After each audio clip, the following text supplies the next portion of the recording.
Hey everybody, it's Jason Blaha here, and it's time for part 4 of the Monday Q&As. So let's do it. Jason, what are your thoughts on the effectiveness of ice baths / Epsom salt baths pertaining to recovery? Ice baths, I'm not a fan. I've never seen data suggesting they improve recovery. There is some data now out there suggesting they may slow injury healing in athletes, and if they're going to slow injury healing, that's probably not ideal for recovery. There's also limited evidence that they may be useful in some cases for fat loss due to effects on things like brown adipose tissue. But again, these are inconclusive things at this point. Overall, I don't really rate ice baths because of that. But they still might be effective for that latter thing, for potential fat loss and metabolic effects. Again, unproven, but interesting theory.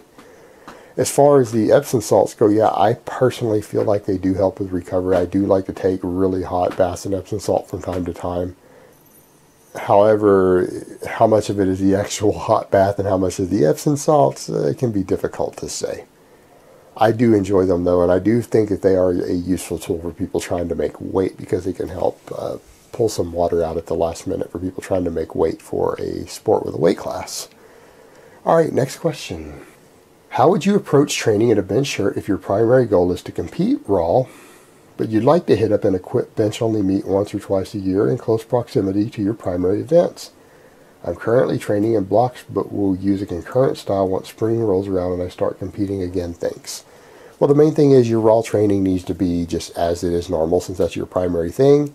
You're wanting to do the bench every now and then. The first thing I'm going to recommend is that you work with someone in person who is familiar with equipped benching, someone who can coach you, because it's not as easy as people think it is to learn to use a bench shirt correctly. In fact, you might not get anything out of them. You could take the same shirt and put it on 3 different athletes. One guy might get 200 pounds out of his bench with that shirt, another guy might get 100, and one guy might get nothing, because they don't know how to jack the shirt correctly, how to tuck the elbows and everything correctly, how to find the correct bar path for that specific shirt and the way that the shirt is put on them at the time. They may not get anything out of it at all. So you do need some effective coaching on it. The main thing you're going to need to do is make sure that you're doing extra lockout work throughout the year. Make sure you put that shirt on at least once a month. So what I would recommend, have someone train you how to use it. Make sure you're doing lockout work. Make sure you're doing board presses or training with chains and other stuff like accommodating resistance, to make sure that you're still able to perform decently in that shirt. Your raw training will give you your base strength, but you are going to need to build some extra lockout power in order to utilize the shirt effectively, even just that 1 meet a year you do. All right, next question. Hi Jason, maybe you could help with squat sticking points. General guide on what could be the issues and how to solve them. Personally, have a sticking point at the middle part of the squat, if that makes sense. That's the most common sticking spot for a raw lifter, even though people think it's at the bottom. It's because you don't get enough speed out of the bottom.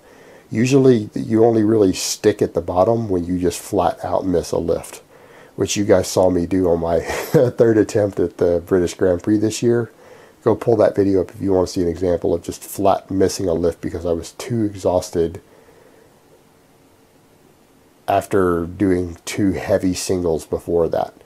So normally you will have that sticking spot in the middle. There's a couple of things you can do there. Generally, if you're fairly advanced, you might need to do a little bit of lockout work from about 1 inch below that point. But that might not be necessary for most lifters. The things you're going to need to work on is, 1, getting faster out of the bottom, which means pause squats. If you do lots of pause squats and you get good at generating power and speed out of the bottom, you'll be able to get through that sticking point faster. The other thing you need to do is make sure that your core and thoracic erectors are strong and you're not getting any forward lean. If you're able to stay upright more through that sticking point, you will be able to generate more speed through it. So that's the other thing. Maybe extra core work will help you in addition to the pause squats. And remember, core work can include beltless squats and beltless deadlifts. So that's generally the best way around that. And keep in mind, that is where the majority of raw lifters actually stick, even though it can be a symptom of the fact that you're getting out of the bottom too slowly because you're just not squatting fast enough out of the hole. Alright guys, that's really all I have to say on that today. I hope it's been informative, and I will talk to you guys next time in part 5.